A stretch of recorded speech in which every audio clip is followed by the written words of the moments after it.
இந்த அதிகாரத்திலே மோசேயும் தேவனாகிய கர்த்தரும் ஒருவர் பேசிக் கொண்டிருக்கிறார்கள். Moses and the Lord of God both have a best discussion we can see in this chapter.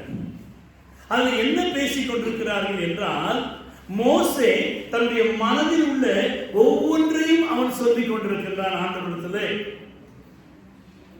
தேவனாகிய கர்த்தர் அவன் சொல்லுகிற ஒவ்வொரு காரியங்களுக்கும் பதில் கொடுத்து கொண்டிருக்கின்றார். இந்த ஆண்டு நாமும் கூட தேவனாகிய கர்த்தரை பேசிக்கொண்டே இருக்க வேண்டும். தேவனாகிய கர்த்தர் நீங்க பேச பேச உங்கள் மனதில் இருக்கிற ஒவ்வொரு காரியங்களையும் தேவனுக்கு சொல்லி பாருங்கள், அதற்கு பதிலை மிக அழகாக தருவார். எனவே இந்த பகுதியிலே அங்கு 33வது அதிகாரம் 3 முதல் 5 வசனம் வரை வாசிப்போமா? Exodus chapter 33. ஆனாலும் வழியிலே நான் உங்களை நிர்மூலமாக்க நான் உங்களை வழியிலே நிர்மூலமாக்காதபடிக்கு இருக்க நான் உங்களோடு நடுவிலே செல்ல மாட்டேன். நீங்கள் வணங்கா கழுத்துள்ளவர்கள் என்றார். தேவனாகிய கர்த்தர் இந்த வார்த்தை மோசேயிடத்தில் சொல்கின்றார்.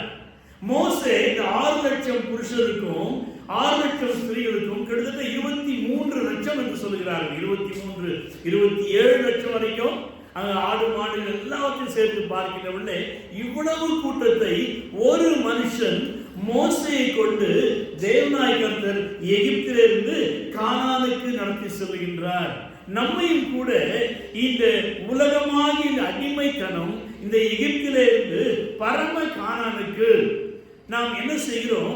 கர்த்தர் பரிசுத்த ஆவியானவர் அநேக ஊழியர்களை கொண்டு அவர் நடத்தி கொண்டே வருகின்றார்.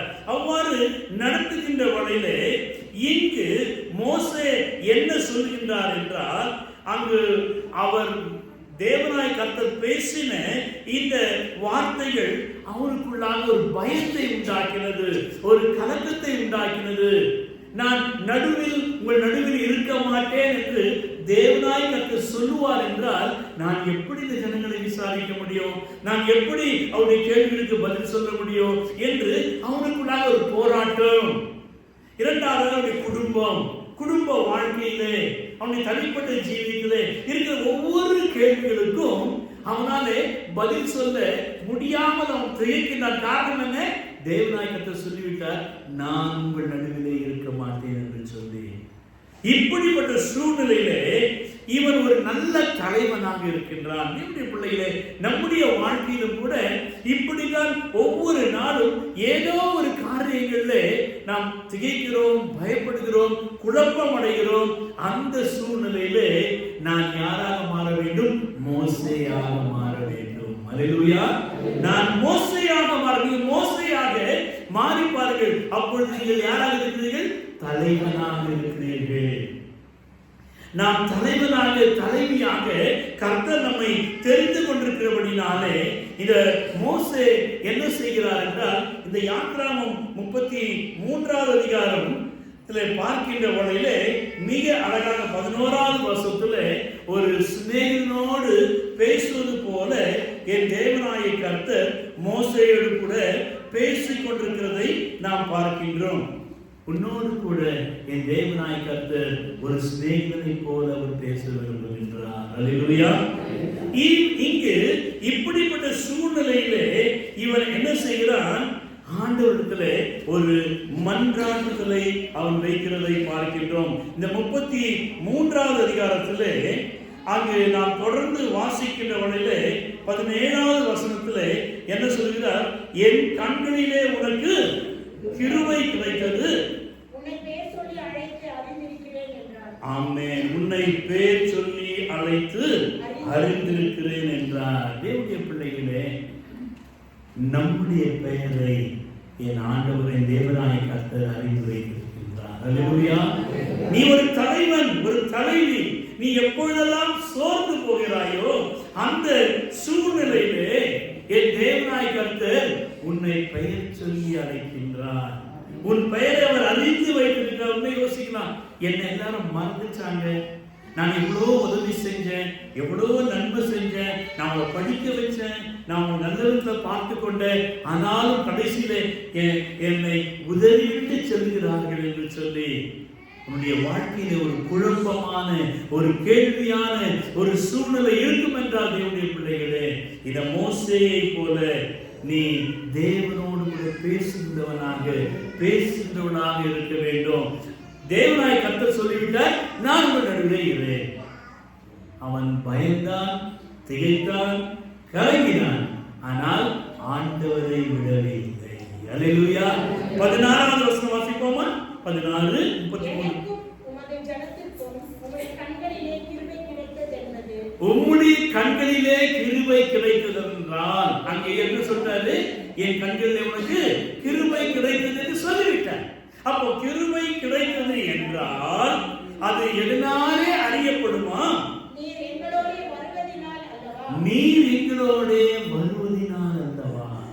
தேவ பிள்ளைகளே, இந்த ஆண்டிலே நாம் ஆண்டவரை கேட்கிறோம், Lord you come with me. ஆண்டவரே நீர் என்னோடு கூட வாரும் என்று நீங்கள் ஆண்டவரை கேட்கின்ற வேளையிலே, அங்கு தொடர்ந்து அவன் சொல்லுகின்ற வேளையிலே அவன் என்ன சொல்லுகிறான்? நீர் எங்களோடு கூட வருவதினால், if you are coming with us, ஆண்டவரே நீர் என்னோடு கூட வருவதினால் நானும் உம்முடைய ஜனங்களும் விசேஷித்தவர்கள் என்று விளங்குவோம். அல்லேலூயா. அப்போ நாம் எப்பொழுது விசேஷித்தவனாக இந்த ஆண்டிலே நீங்கள் ஆசீர்வதிக்கப்படுகிறீர்களோ, உயர்த்தப்படுகிறீர்களோ, கர்த்தர் உங்களை எடுத்து மகிமைப்படுத்த போகிறார், அந்த நேரத்திலே நீங்கள் சிந்திக்க வேண்டும், ஸ்தோத்திரிக்க வேண்டும், என் ஆண்டவர் என்னோடு கூட வருகிறார். அல்லேலூயா. அவர் உங்களோடு கூட வருவதற்கு காரணம் என்ன? மோசே தன்னுடைய வாயிலை திறந்து சொல்லுகிறான், லார்ட் கம் வித் மீ. நான் நடுவே இருக்க மாட்டேன், நீ என்ன வான்னு சொல்ற என்று ஆண்டவர் ஒரு சைடுல பிடிவாதமா இருக்கிறார். இவன் செய்யறான், இவனும் பிடிவாதமாக இருக்கின்றான். தேவ பிள்ளைகளே, நம்முடைய வாழ்க்கையிலே கூட ஆண்டவரே நாம் கேட்க வேண்டியது என்ன?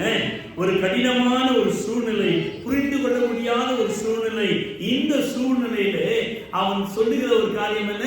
நீர் எங்களோடு கூட வாரும். நாம் ஒவ்வொரு சூழ்நிலையிலும் ஆண்டவரை நோக்கி நாம் பார்க்கின்ற வேளையிலே நாம் என்ன சொல்ல வேண்டும்? ஆண்டவரே நீர் எங்களோடு கூட வாரும்.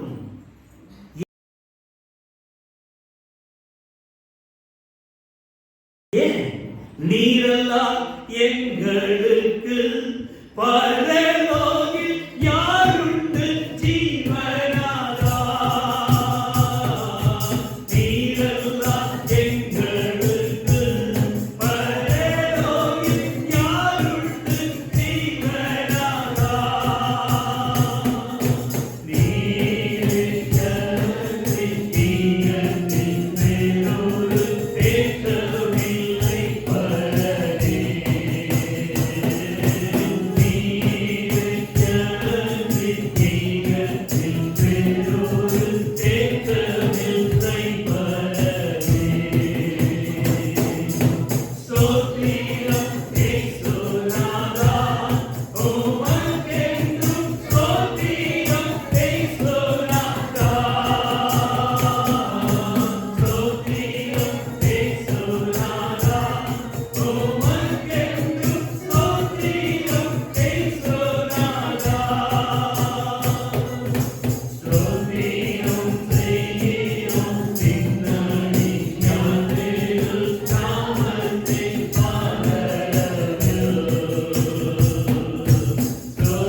எதுவும் அனுபவமா செய்யறாங்க.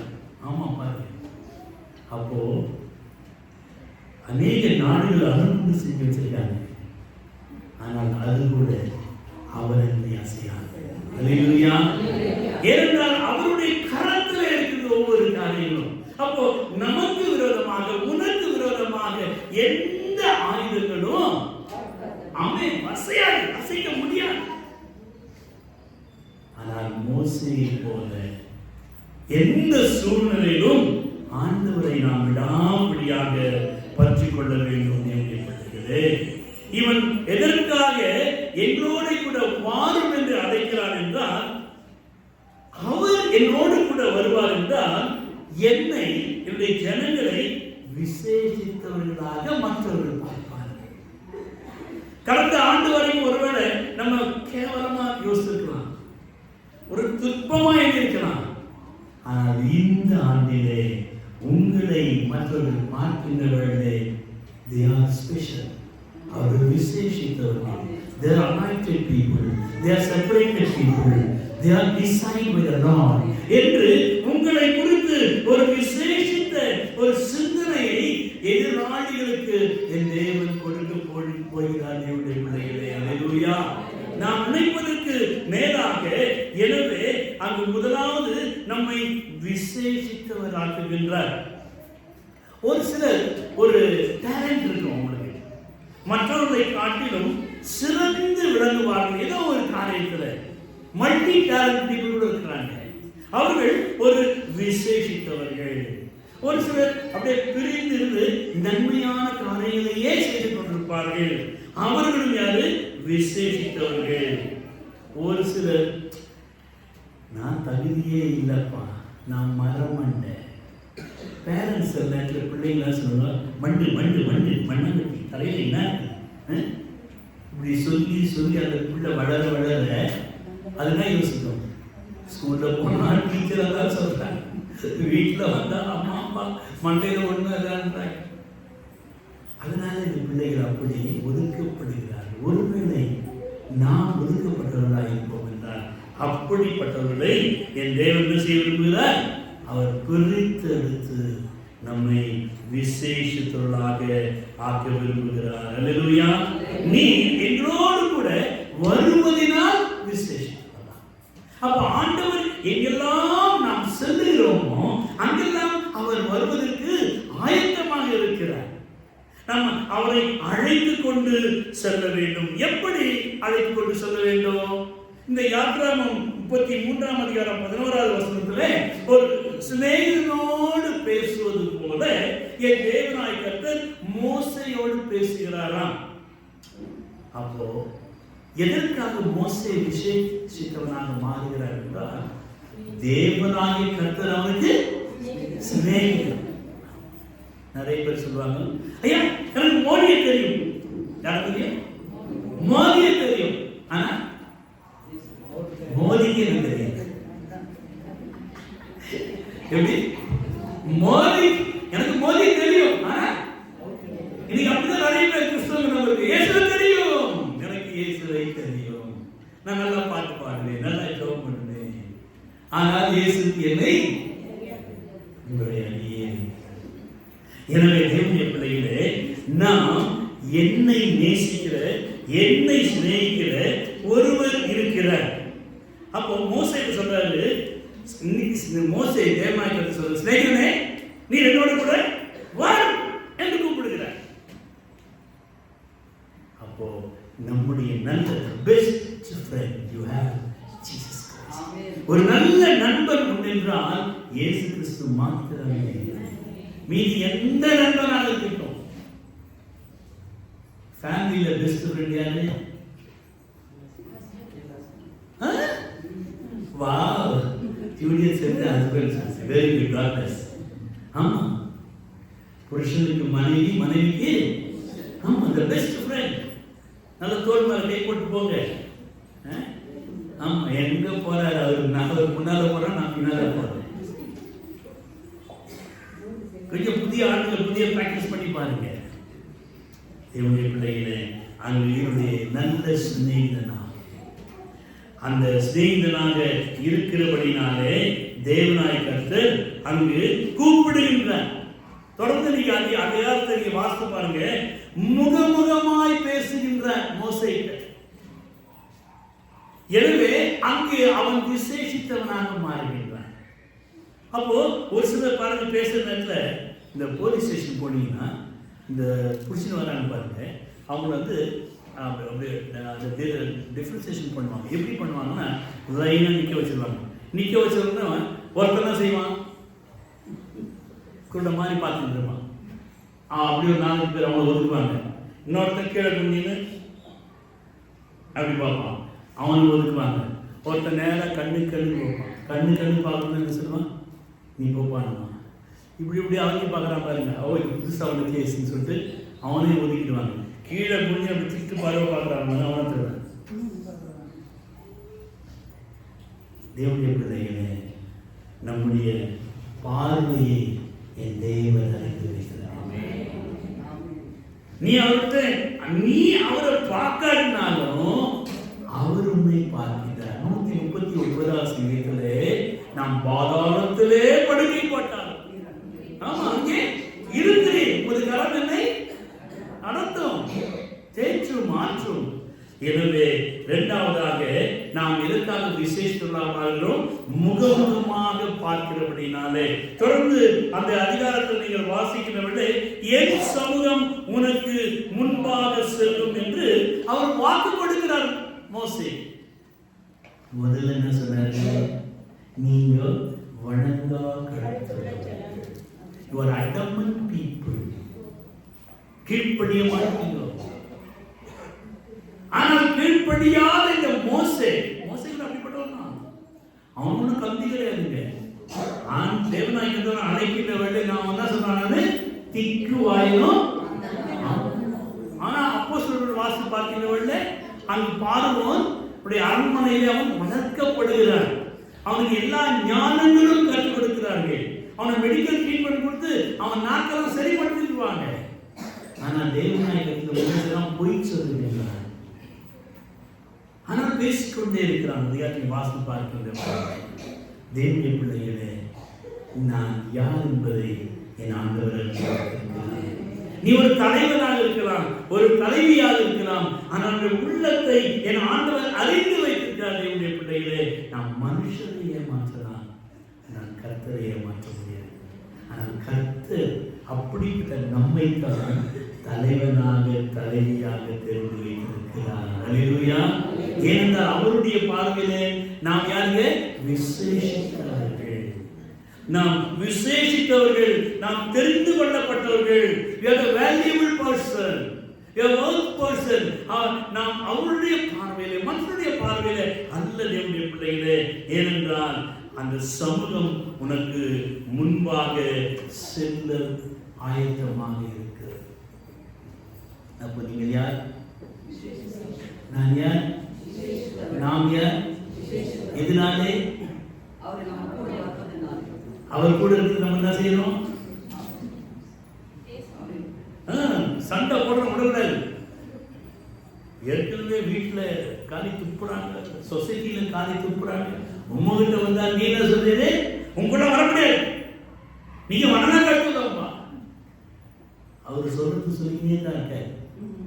அந்த கிரேக்க ஸ்திரீயை போல அவள் ஆண்டவரை தொந்தரவு படுத்தி கொண்டே இருந்தார், விடவில்லை. அதை போலவே மோசே ஆண்டவரை தொந்தரவு படுத்தி கொண்டார். ஆண்டவரோ அவனுடைய தப்பிதங்களை, அவனுடைய குற்றங்களை, அவனுடைய ஜனங்களுடைய காரியங்களை அவர் குத்தி குத்தி காண்பித்துக் கொண்டிருக்கிறார். ஆனா இவன் என்ன சொல்றான்? அதெல்லாம் ஒரு சைடு இருக்கட்டப்பா, ஆண்டவரே என்னோட கொடுமா. அப்பொழுதுதான் யாராக மாற முடியும்? விசேஷித்தவனாக. இந்த மோசே இப்படி கேட்பதற்கு முதலாவது காரணம் சிநேகிதனானபடியினாலே.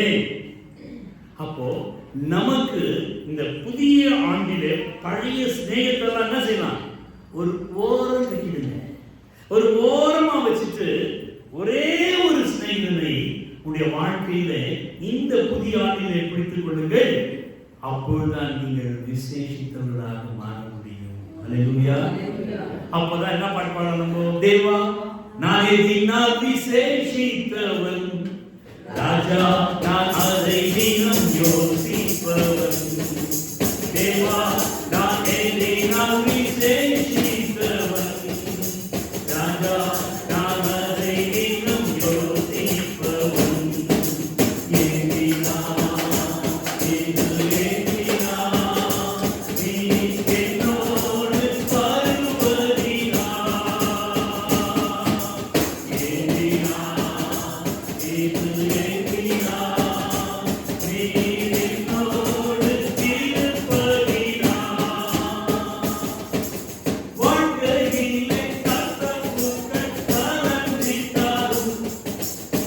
பாசமுள்ள ஒரு மனம் கூட வருகிறது. வாழ்க்கையிலே கஷ்டம் துக்கம் கலந்திட்டாலும் பாசமுள்ள ஒரு மனம் கூட வருகிறது.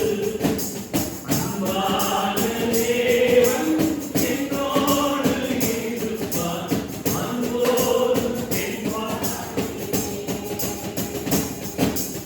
அன்பான தேவன் என்னோடு இருப்பார், அன்போடும் என்பார். தேவா நானே நீ விசேஷி ராஜானதை நீனம் யோசிப்பவன். தேவா நானே நீனம் விசேஷித்தவன். ராஜானதை நீனம் யோசிப்பவன். என்ன செய்யணுமா? யோசிக்கணுமா? நம்ம எதை யோசிப்போம்? ஐயோ அவன் விட்டு ஓடிட்டானே, அவன் விட்டு ஓடிட்டானே, இந்த வருஷம் என்ன ஆகும் தெரியலையே, எப்படித்தான் அதை சமாளிக்க போறேனோ. இது பெரிய லார்ட் தபக்தாஸ் கொடுத்து சமாளிச்சிருப்பார். என்னால முடியாது, என்னால முடியாது. எதை யோசிக்கணுமா? நான் விசேஷிப்பேன். ஏன்? நீர் என்னோடு கூட வருகிறபடினா பாசிட்டிவ்ல நீங்க யோசிக்கணும். தேவனுடைய பிள்ளைகளை பிரச்சனைகள் இருக்கலாம், அங்கு அவர் அவன் யோசிக்கிறவன் முதல்ல யோசிக்கிறவன் you are my friend, you are my best friend. எப்படி சொல்றாங்க? best friend. ஒன்னும் சொல்லப்படாம my love. எப்படி? ஒரு நண்பனை போல, சிநேகிதனை போல நீங்கள் பேசி பாருங்கள். பழைய ஏற்பாட்டிலே பாருங்க, ஆரம்பிக்க நேரத்திலே ஆதியாகமத்திலே ஆண்டவர் யாரோட ஃப்ரெண்ட்ஷிப் வச்சாரு? ஆதாம் ஏவாள் குடும்பத்திற்குள்ள ஃப்ரெண்ட்ஷிப் வச்சார். மாலை மயக்கின்ற வேளையிலே அவனோடு கூட வந்து குளிர்ந்த வேளையிலே உலாவினார் என்று வாசிக்கிறோம். அப்போ உங்க குடும்பத்துல புருஷன் மனைவியாக நீங்கள் என்ன செய்ய வேண்டும்? ஆண்டவரே, எங்க குடும்பத்துல எங்களோடு கூட நீர் வந்து உலாவிடும் ஆண்டவரே என்று நாம் அவரை அழைக்க வேண்டும். தேவனுடைய பிள்ளைகளே, அப்புறம் ஏனோக்கு பார்க்கின்ற வழியிலே அவன் தேவனோடு சஞ்சரித்தான், பிள்ளைகளை பெற்றுக் கொண்டான். அப்போ ஒரு சிலர் ஊழியம் குடும்பத்தை விட்டுருவாங்க. ஒரு சிஸ்டர் ரட்சிக்கப்பட்டாங்க. ரட்சிக்கப்பட்டதுனால சர்ச்சில் பாஸ்டர் வந்துட்டு மண்டே ஜெபம், Tuesday house meeting, Wednesday Bible study, Thursday வந்துட்டு hospital visiting, Friday fasting prayer, Saturday tarry meeting, Sunday morning worship, Sunday school. இப்படி வாரம் ஃபுல்லா யார் ப்ரோக்ராம் இருக்குது? பாஸ்டர். இந்த அம்மா ரட்சிக்கப்பட்ட என்ன செஞ்சாங்க? 3 பிள்ளைங்க. எத்தனை பிள்ளைங்க? 3 பிள்ளைங்க. அவன் அப்பா கேட்கிறாரு, எங்க அம்மாவை காணோம்? பாப்பா அவன் காலையிலே போயிட்டாரு. பாப்பா என்னடா காப்பிட்டு ஒன்றும் செய்யல. இல்லை பாப்பா, அவன் காலை 5 மணிலாம் போயிட்டாங்க. டான் ப்ரீச்சிங் தான், அதனால காலையிலே போயிட்டாங்க. பாவம், இந்த மனுஷன் நைட் ஊற்றி முடிச்சுட்டு வந்து காஃபி போட்டு பிள்ளைங்களுக்கு கொடுத்து டிஃபன் செஞ்சு கொடுத்துட்டு படுத்துட்டாரு. மத்தியானம் எந்திரிச்சு பார்க்குறாரு, மேடம் காணும், பசங்க வந்துட்டாங்க. என்னடா பாப்பா, மம்மி வந்து ஃப்ரெஷ் ஆகிட்டு மறுபடியும் போயிட்டாங்க பாப்பா, ஏதோ ப்ரேயர்ஸ் எல்லாம் போயிட்டாங்க மத்தியான நேரம். சரிப்பா, சாப்பாடு செஞ்சேன். அப்படி நான் நைட்டு டேவும் கழிச்சுட்டே போச்சு. இந்த மனுஷன் பார்த்தாரு, இவருக்கு இது சரிப்பட்டு வரல.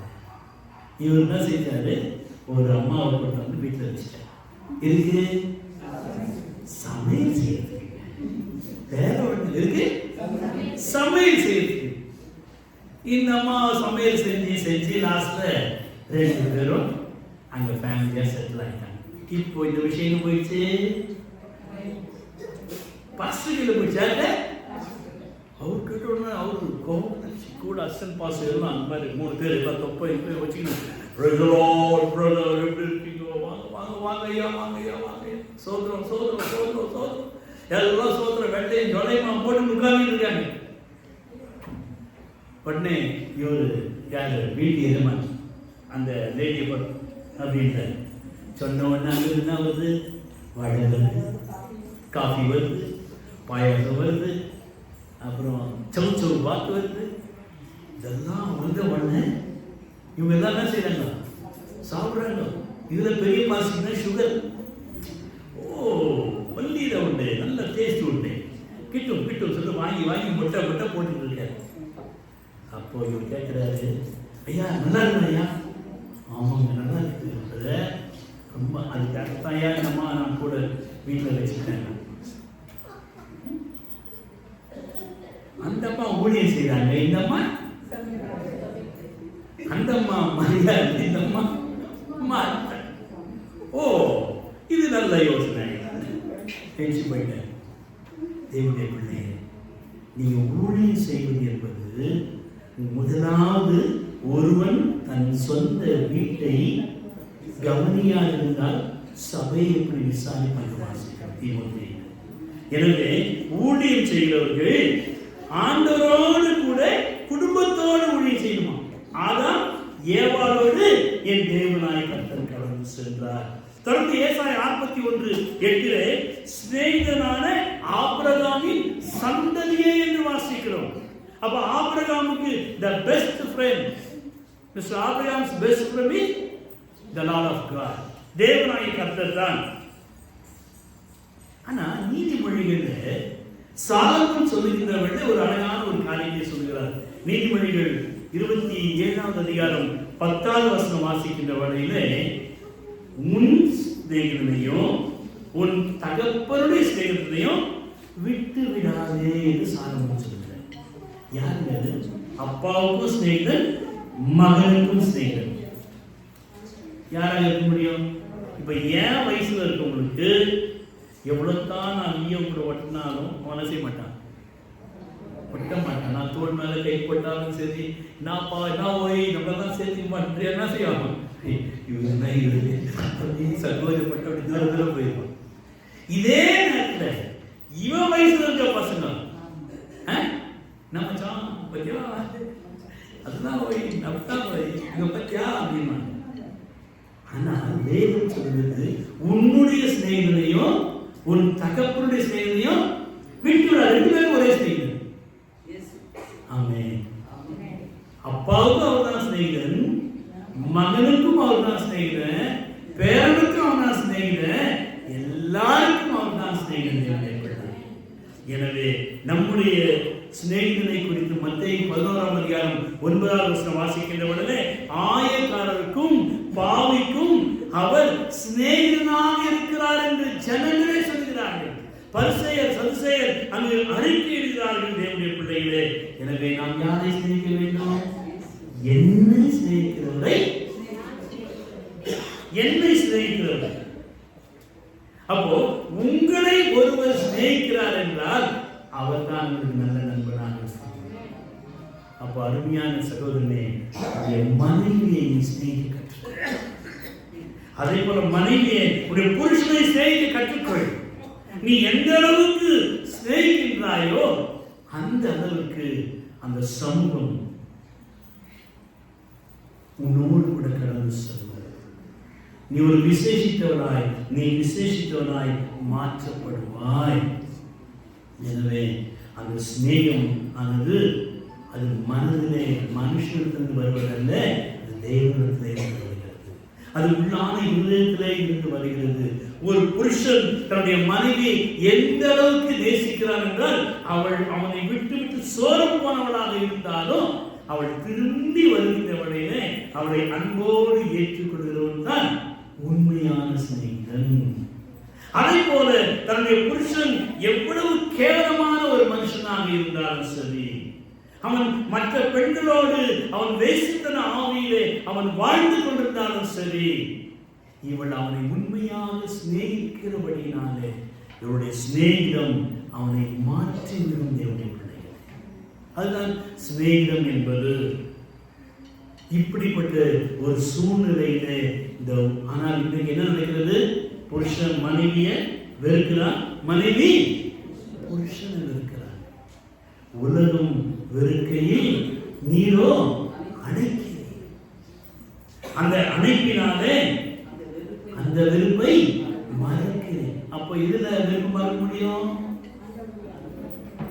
அணைக்கிறபடினால். இதனால அணைக்கிறபடினால். அது ஒரு சாதாரண ஒரு காரியம் அல்ல தேவனுடைய பிள்ளைகளை. தகப்பன் தன்னுடைய பிள்ளைகளை என்ன செய்யணும்? ஹக் பண்ணணும். நேற்று மைசூர் 2 நாள் நாங்கள் டூர் போயிருந்தோம். பெரிய வந்து என் பக்கத்தில் இருந்ததுன்னா அப்படியே தோல் மேலே கை போட்டான். I understand. அவன் நற்பண்ண விரும்புதான் என்பதை நான் உணர்ந்து கொண்டேன். 2 பிள்ளைக்கு அப்பா நம்முடைய சுநேகிதமானது அப்படியாக இருக்க வேண்டும். ஆராதனை முடிந்தால் முகமுகமாய் பேசுறது. எப்படிங்க? அப்பா ஒரு இடத்துல பார்த்துட்டு பேசுவார், பசங்க ஒரு இடத்துல பார்த்துட்டு பேசுவாங்க. முகமுகமாய் உட்காந்து பேசுங்க. முகமுகமாய் இன்னும் தீர்மானம் எடுங்க. உங்க பிள்ளைங்களோட உட்காந்து பேசுங்க. அது மாதிரி பிள்ளைகளும் உங்க பப்பாவோட மாமாவோட உட்காந்து பேசுங்க. நீங்கள் எவ்வளவு நீங்கள் முகமுகமாய் பேசுகிறீர்களோ அந்த அளவுக்கு கர்த்தர் எப்படி மோசேயோடு பேசினாரோ, மோசே கர்த்தரோடு பேசினபடினாலே என்ன ஏற்பட்டது?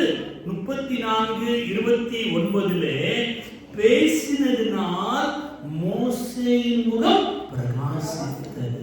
அல்லேலூயா. அப்பனும் பிள்ளையும் அம்மையும் பிள்ளையும் பேசத்தை கிடையாது. முகம் திருட்டு மூழ்கி மாதிரி இருந்து போய் கிடக்கும். குறைவுகள் உண்டு, குற்றங்கள் உண்டு. இந்த 6வது முடிஞ்சதுனால நல்லா அப்பன் அம்மா ஐம் சாரி மாமா, டடா ஐம் சாரி டடா. அது போல மகன சொல்ல பப்பா, என்ன சொல்ல மகா இந்த மன்னிச்சிடா, பப்பா கடா வயசாயிடுச்சுடா, ஏதோ வாயில திட்டிடுறாங்கடா. அப்படி நம்முடைய அன்பை பகிர்ந்து கொள்ள வேண்டும். அதனால் நீங்கள் விசேஷித்தவர்கள். ஒரே வீட்டில் இருந்து ஒருத்தர் பேசாம முறுக்கின்னு இது பெருமை. நான் 10 வருஷமா பேசுறேன், நான் 8 வருஷமா பேசுறேன். பரலோகம் போக முடியாது. இங்கதான் ஆர்ஐபி தான், ரெஸ்டிங் பீசஸ் தான். ரெக்கன்சைல், மனம் திரும்புகள் மாற்றம் அல்ல, ஒப்புரவாகுங்கள். கர்த்தர் அதை எதிர்பார்க்கிறார். சின்னவனா பெரியவன்ட்ட வரணும்ல, பெரியவனா சின்னவன்ட்ட வரணும்ல. கம், மோசே வருகிறான், ஆரோன் வருகின்றான். 2 பேரும் இருந்தது கர்த்தர் திறந்து விட்டார். என்னுடைய பிள்ளைகளே, ஒருவரை ஒருவர் பார்த்து யாக்கோபு ஏசா சண்டை போட்டு போனாங்க. ஆனால் சூழ்நிலையில் மாறுகின்ற வழியிலே யாக்கோபு ஏசாவை பார்க்கின்றார், ஏசா யாக்கோபை பார்த்து கட்டி பிடித்துக் கொண்டு அழுகிறார். நீ விசேஷித்தவனாக நீ மாற வேண்டுமானால் தேவனுடைய பிள்ளைகளே, அந்த சமூகம் உன்னுடைய சமூகம் மாறுது. இந்த பிரசன்ஸ், அதாவது ஒரு மனிதர் இருக்காருன்னா அவரை சுற்றிலும் என்ன இருப்பாங்க? எல்லாம் பிளாக் கேட்டு, அந்த கேட்டு, இந்த கேட்லாம் இருக்கும். அதுபோல உன்னுடைய சமூகம் என்ன? நான் அதை சுற்றிலும் அக்கினி மதிலாக இருப்பேன். உன்னை சுற்றிலும் சகல 2:5 வாசிக்கிறோம். அவர் அக்கினி மதிலாக இருக்க வேண்டுமானால் ஃபயர் டோம், ஒரு பெரிய ஒரு அக்கினி மதில், ஷெல்டர், ஒரு பாதுகாப்பு வளையத்தில் நீ இருக்கிறாய். உன்னை சுற்றிலும் என் தேவ ஆவியானவர் ஒரு பிரசன்ஸ் இருக்கணும். நீ போகின்ற வருகின்ற வேளையிலேயே ஒரு தெய்வீக வல்லமை உன்னை சுற்றிலும் இருக்க வேண்டும். தேவனுடைய பிள்ளை ஆண்டவரை கேளுங்க. You are a special, valuable person. ஆண்டவரை கேளுங்க. ஏதோ வந்தோம், ஏதோ போனோம், ஏதோ நான் லேட்டா வந்தாலும் சீக்கிரமா ஆராதனை முடியும், இதெல்லாம் விடுங்க. அப்பொழுதுதான் நீங்கள் விசேஷித்தவர்களாக மாற முடியும். தேவனுக்காக நேரத்தை நீங்கள் கொடுங்கள். அவ்வாறு கொடுக்கின்ற வழியிலே பகலிலே மேக ஸ்தம்பமும் இரவிலே அக்னி ஸ்தம்பமும் அந்த இஸ்ரவேல் மக்களை நடத்தினது. அவங்க செருப்பு தேய்ச்சி போதையாம் பாருங்க. அவர்கள் கால்கள் வீங்கவில்லை. நமக்கு என்ன இருக்கு? எல்லாமே இருக்குது. ஏன்? நமக்கு அவர் நல்ல நண்பன் அல்ல, நாம் விசேஷத்துக்காக மாறவில்லை. எனவே தேவனுடைய பிள்ளைகளே, நீ எந்த இடத்திலே உட்கார், உட்கார்ந்தாலும் சரி, எந்த இடத்துல இருந்தாலும் சரி, நீயும் நானும் விசேஷித்தவர். அப்படியே செய்ய முடியாது. கேட்ட சத்தியத்தை நாம் சற்று அசை போடுவோம். இந்த ஆண்டிலே நான் ஒரு விசேஷித்தவர். மேக ஸ்தம்பம் மேலிருந்து பாதுகாக்கு